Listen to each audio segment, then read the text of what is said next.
There's a fact of the matter that he is going to get older, and in 4 years he may be 39 or 40, and we may have to look somewhere else. And I think he understands the reality of that as well. Naturalization. But it's in the works. It's still in the works. And again, it's the same thing. Justin's 35 years old. We all have to admit that.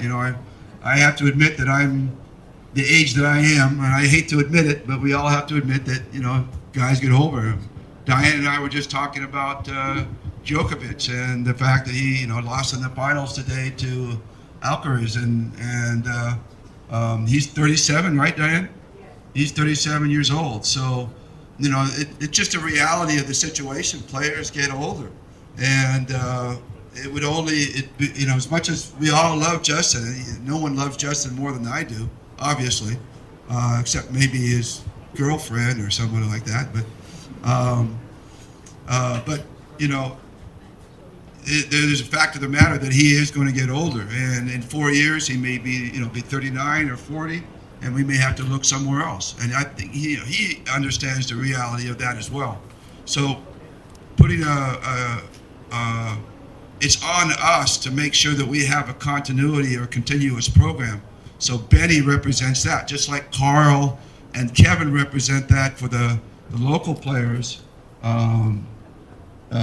Bennie represents that for that naturalized position, and we're excited about him. And I know he's in the works. I know that the whole naturalized procedure is going on as we speak.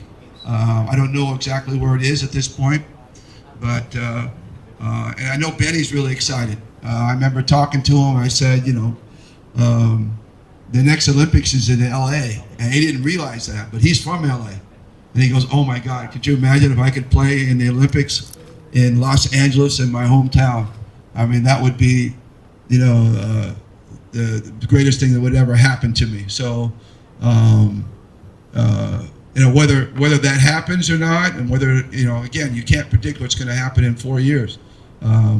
Maybe Justin has a fountain of youth, and he sticks around. We don't know, but he's there, he's available, and again, he represents our future in terms of the naturalized position in our team.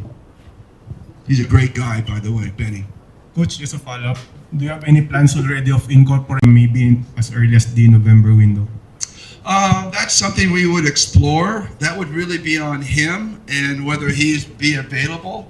Obviously, if he'd be available to come in for 5 or 7 days and work with us for 5 or 7 days and get a feel for us, that would be awesome. Like I said, our preparation time is only going to be max 7 days. I think it's scheduled for 5, but we're trying to see if the stakeholders will allow us 7. But I think this one was scheduled for 5. I know the first one was 7 days, the window. The OQT was 10 days.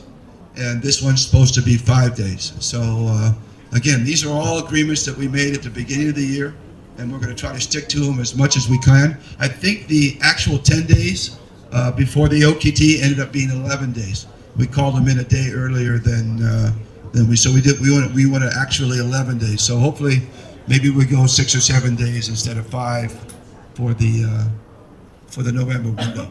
But you make agreements, and you just can't change horses in the middle of the stream. You just can't change and do something different. You got to stick to what you started with, and this keeps everybody in line. And surely you'd like to make adjustments here or there, but really you have to stick to your agreements. And after this year, when the year end, we'll get together again with the stakeholders and hopefully set the schedule up for the following year, and we'll see what can be done for the following year.